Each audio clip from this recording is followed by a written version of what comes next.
My name is Margaret Foster, and I'm 72 years old. I've lived a good life, worked hard as a school librarian for 40 years, and thought I knew my family. But sometimes, the people closest to us can surprise us in ways we never imagined. It started on a Tuesday morning in late November. My son, David, came to visit me at my apartment in downtown Portland. He's 45 now, with that same sandy hair his father had, though David's has more grey these days. He works in finance, does well for himself, he said, sitting at my kitchen table.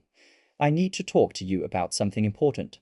I poured us both tea. Oh, grey. His favourite since he was a boy.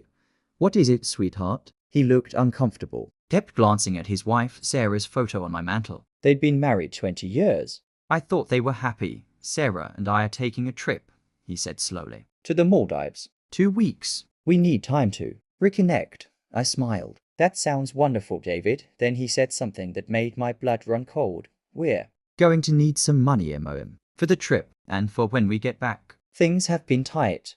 How much? I asked, though something in my stomach already knew. Your savings. All of it. I sat very still. Outside my window, the first snow of winter was beginning to fall. That's 40 years of careful saving, David. That's my security. He wouldn't meet my eyes. I know, but we really need this. And honestly, you don't need that much money. You've got the apartment. You've got your pension. We'll take care of you. Take care of me, I repeated softly.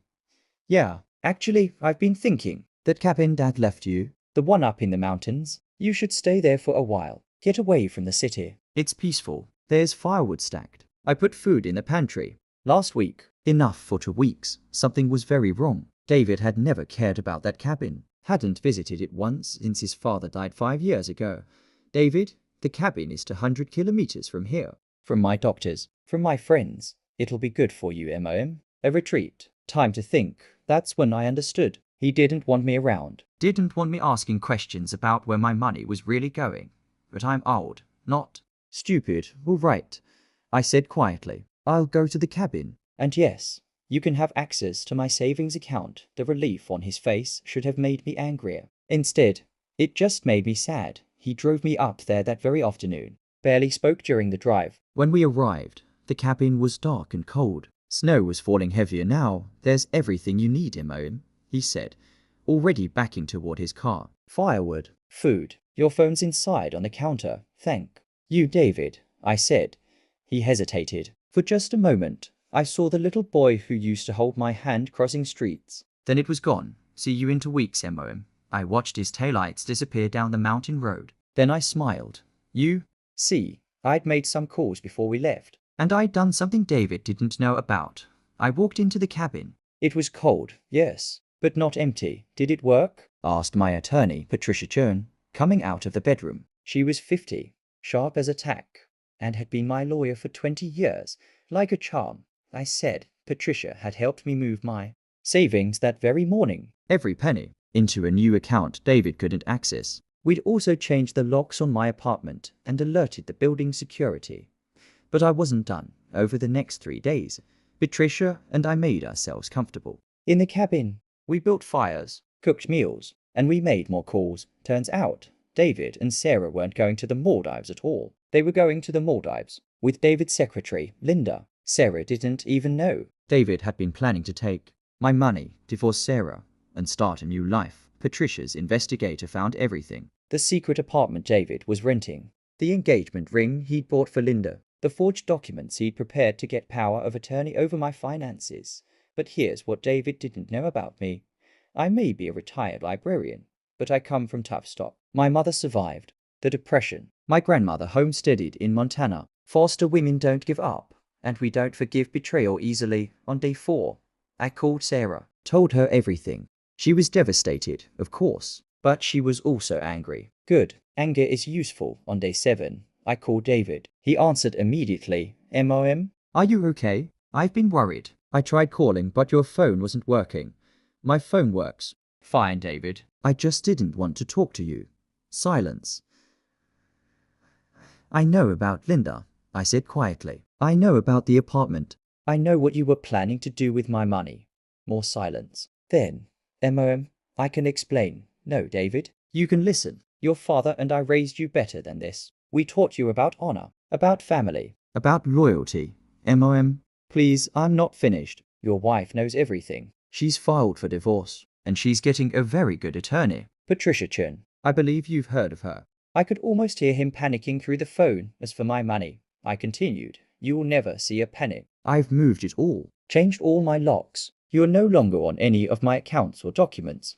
You can't do this, he shouted. Now the real David was emerging. I already have. And David, that cabin you left me in, it's mine. Your father left it to me, free and clear, and I've decided to stay here. It's quite lovely, actually. Patricia and I have been having a wonderful time. You're making a mistake, MOM. No, sweetheart. You made the mistake. You forgot that kindness isn't the same as weakness. And you forgot that a woman who raised a child alone after her husband died, who worked full-time while getting her master's degree, who saved every spare penny for 40 years, that woman is not someone you can simply discard. I hung up Patricia, poured us both wine. We toasted by the fireplace.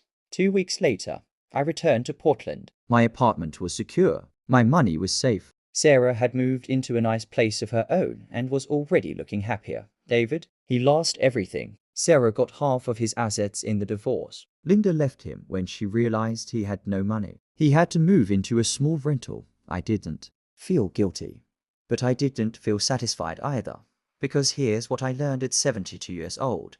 Revenge is cold comfort. It doesn't fill the hole left by betrayal. It doesn't bring back the son I thought I had. So I made a decision. 6 months later, I called David. We met at a coffee shop downtown. He looked tired, older. There was shame in his eyes now. I'm sorry, MOM, he said, and I could hear that he meant it. I know, I said. We talked for 2 hours.